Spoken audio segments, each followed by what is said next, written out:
जिले की हर खबर सबसे पहले आप तक पहुंचाने का वादा,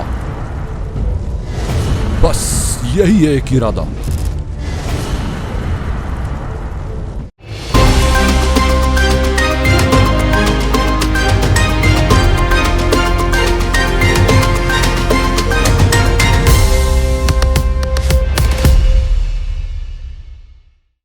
नमस्कार, आप देख रहे हैं पद्मेश 24/7 कृष्णा सेंडे के साथ। चलिए न्यूज बुलेटिन की शुरुआत करते हैं हेडलाइन से। कोविड पर जिले के माननीयों ने दिखाई दिलेरी, दोनों हाथों से बांट दी विधायक निधि। स्वास्थ्य विभाग पर सौंपी संभावित तीसरी लहर की जिम्मेदारी।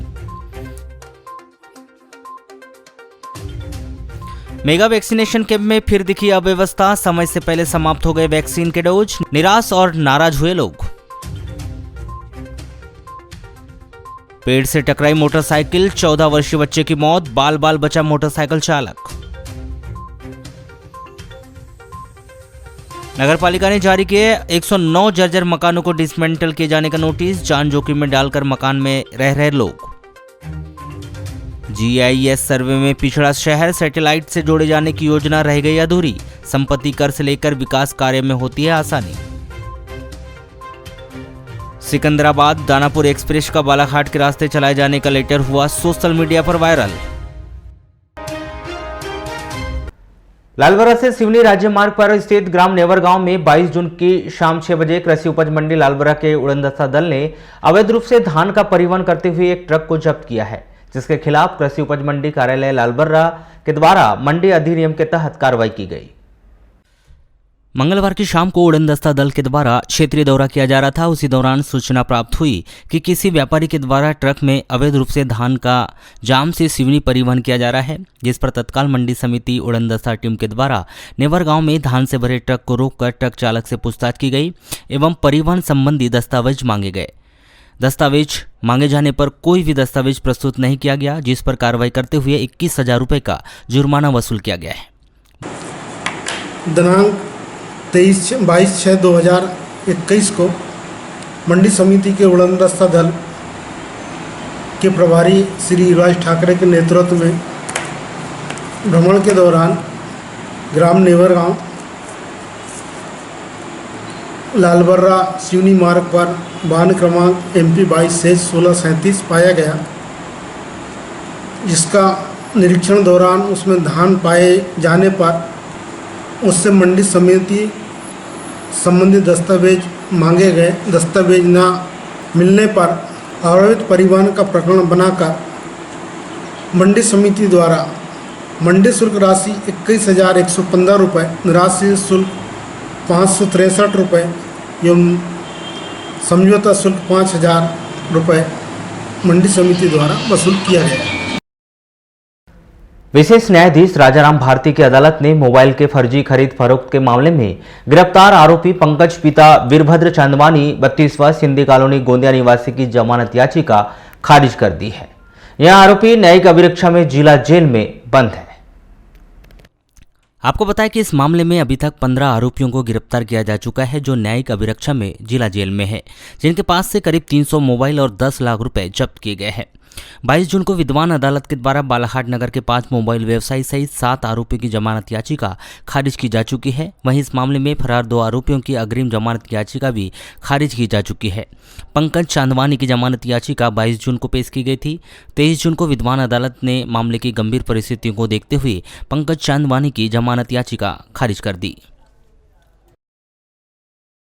कोरोना संक्रमण महामारी त्रासदी की दूसरी लहर में जिले के भीतर स्वास्थ्य व्यवस्थाओं की बदहाल स्थिति को देखते हुए जिले के सभी माननीयों ने एक वर्ष में मिलने वाली 1,85 लाख रुपए की निधि बेहद ही अधिक दिलेरी दिखाते हुए दोनों हाथों से बांट दी, जिससे कोविड की संभावित मानी जा रही तीसरी लहर में जिले वासियों को बेहतर स्वास्थ्य सुविधाएं मिल सके। लेकिन यहाँ बड़ा सवाल यह है कि माननीयों के द्वारा बांटी गई निधि का क्या संबंधित विभाग के द्वारा सही समय पर सही उपयोग किया जाएगा या फिर नहीं।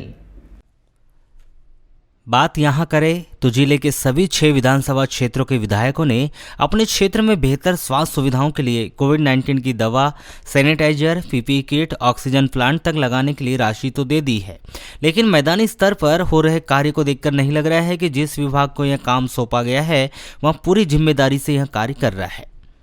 चलिए बात जिला मुख्यालय से शुरू करते हैं। बालाघाट विधायक गौरीशंकर बिसेन ने अपने विधायक निधि से अब तक 1 करोड़ 10 लाख रुपया कोविड के लिए दे चुके हैं, जिसमें उनके द्वारा 85 लाख रुपए की लागत से 10 लीटर की 100 ऑक्सीजन मशीन, लालबरा सामुदायिक स्वास्थ्य केंद्र में 4 लाख रुपए का जनरेटर और जिला अस्पताल में ऑक्सीजन प्लांट के लिए लगभग 10 लाख रुपए दिए जा चुके हैं।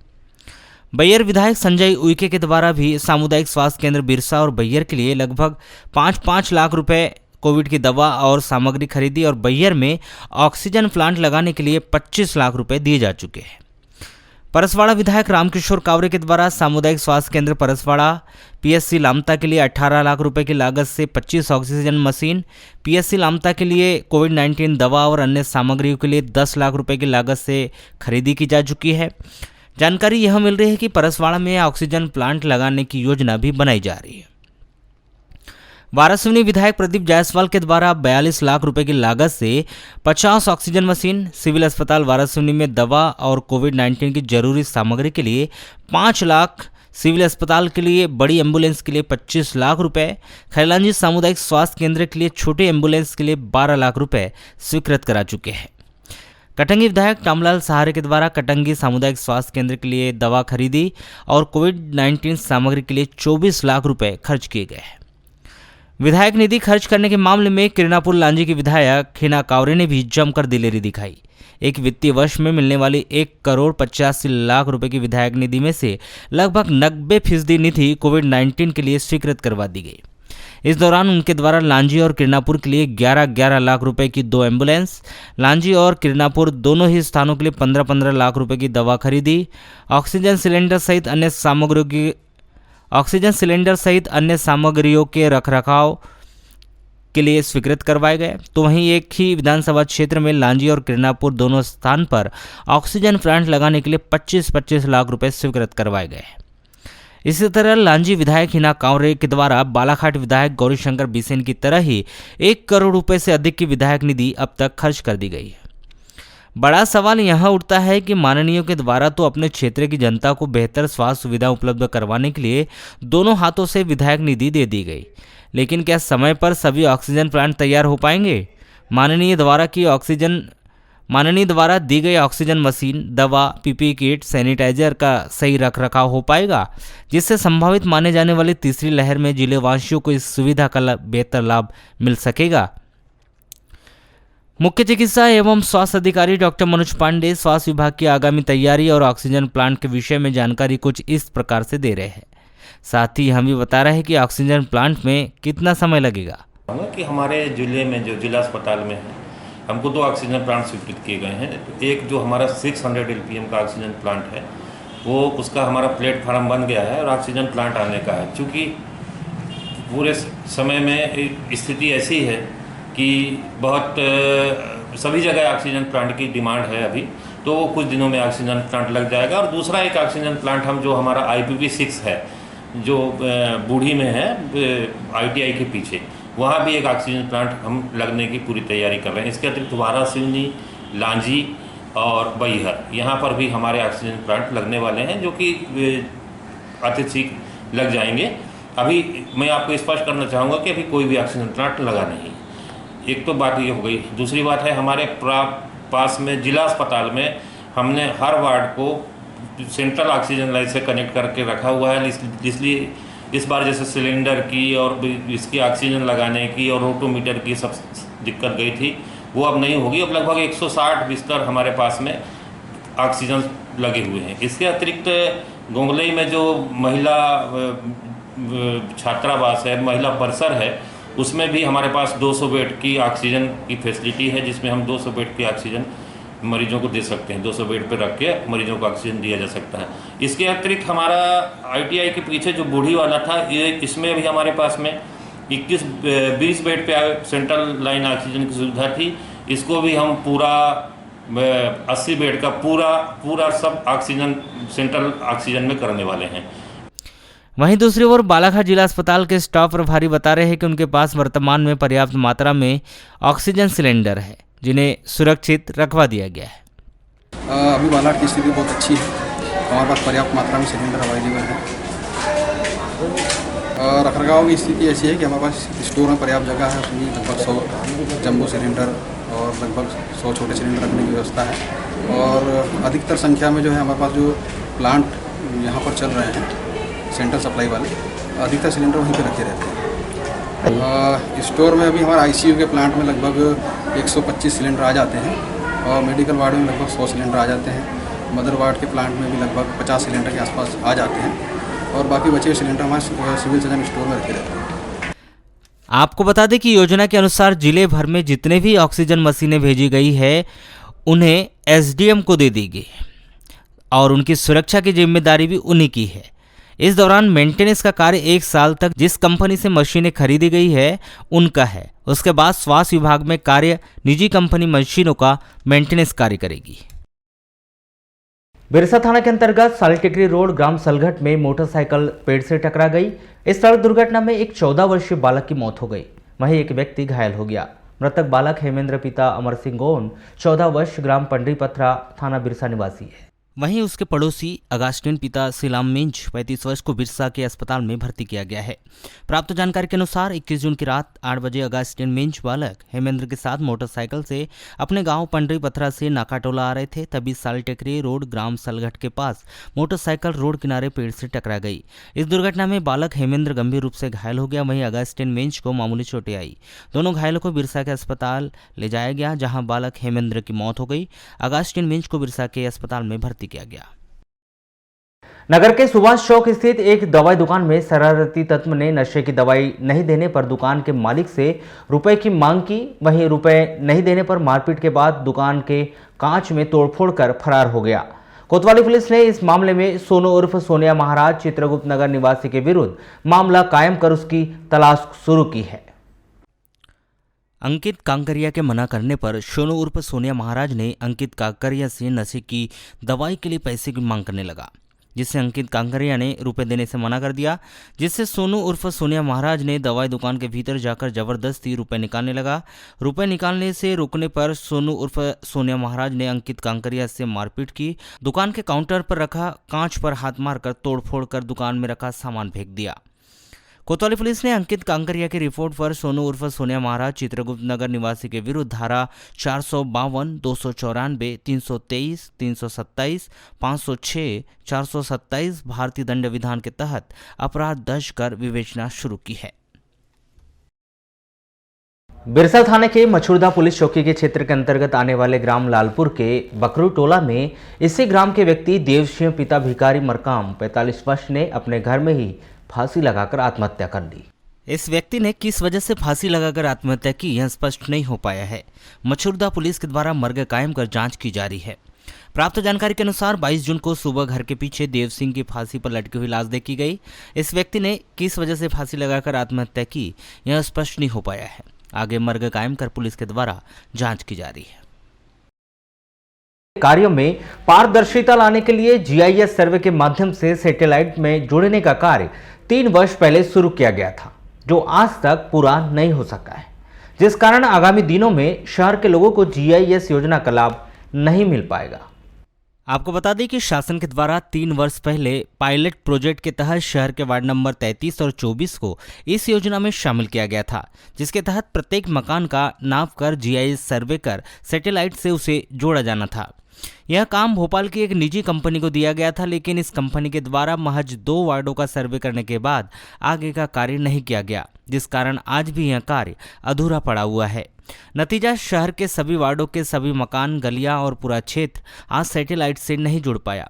नतीजा, मकान टैक्स लेने में नगर पालिका का कार्य आज भी पूरी तरह फेयर नहीं हो पाया है।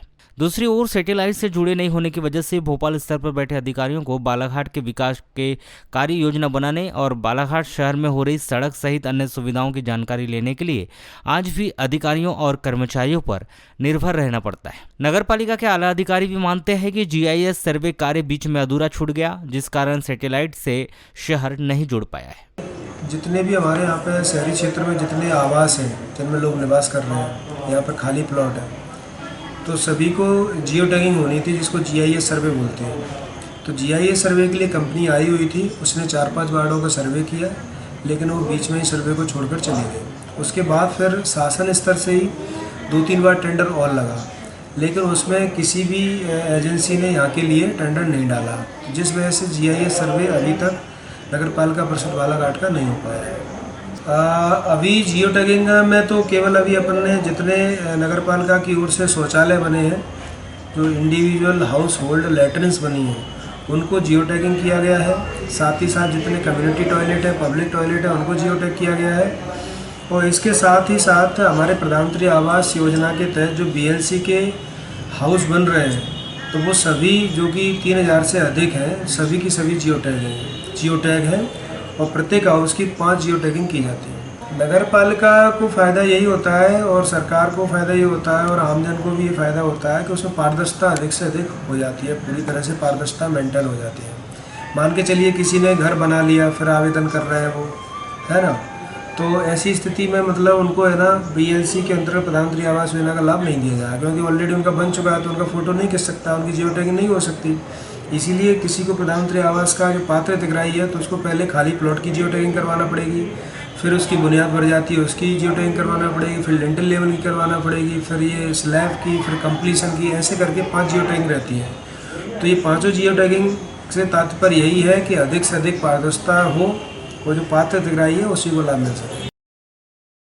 किसी भी ट्रेन के प्रारंभ होने से पहले सोशल मीडिया पर उसका पत्र वायरल होना एक आम बात हो गई। इन दिनों एक ऐसा ही पत्र एक बार फिर सोशल मीडिया पर वायरल हो रहा है, जिसमें इस बात की जानकारी मिल रही है कि सिकंदराबाद से दानापुर के बीच चलने वाली ट्रेन बालाघाट के रास्ते चलेगी। हालांकि इस मामले पर रेलवे के अधिकारियों ने अब तक पुष्टि नहीं की है। पत्र में इस बात का भी उल्लेख किया गया है कि यह ट्रेन सिकंदराबाद से वाया बल्लरशाह, गोंदिया, बालाघाट, नैनपुर व जबलपुर मार्ग से दानापुर के मध्य चलाई जाएगी। बालाघाट रेलवे स्टेशन प्रबंधक HL कुशवाहा ने बताया कि सोशल मीडिया पर वायरल किए जा रहे मैसेज की उन्हें कोई जानकारी नहीं है। बालाघाट रूट से सिकंदराबाद दानापुर के मध्य नई ट्रेन चलाए जाने की सूचना उन्हें विभागीय तौर पर नहीं दी गई है। जब तक रेलवे मंडल या उच्च अधिकारियों के द्वारा इस ट्रेन के चलाए जाने को लेकर कोई सूचना या लिखित आदेश प्राप्त नहीं हो जाता, तब तक वे इस बारे में कुछ नहीं कह सकते। 12 जून को विश्व बाल श्रम निषेध दिवस मनाने के बाद श्रम विभाग के द्वारा बाल श्रम के विरुद्ध विभिन्न जन जागरूकता कार्यक्रम चलाए जा रहे हैं, जिसमें जिला मुख्यालय सहित अन्य तहसील स्तरों पर भी बैनर पोस्टर लगाकर बाल श्रम रोकने व बाल श्रम कानून का उल्लंघन करने वालों के प्रकरण बनाने का कार्य किया जा रहा है। बुधवार को सहायक श्रम अधिकारी और उनकी पूरी टीम ने नगर के विभिन्न प्रतिष्ठानों का निरीक्षण कर प्रतिष्ठानों के संचालकों को श्रम बाल श्रम कानून की जानकारी दी। वहीं उन्होंने 14 वर्ष से कम उम्र के बच्चों को अपने प्रतिष्ठानों में काम पर न रखने की भी समझाइश दी।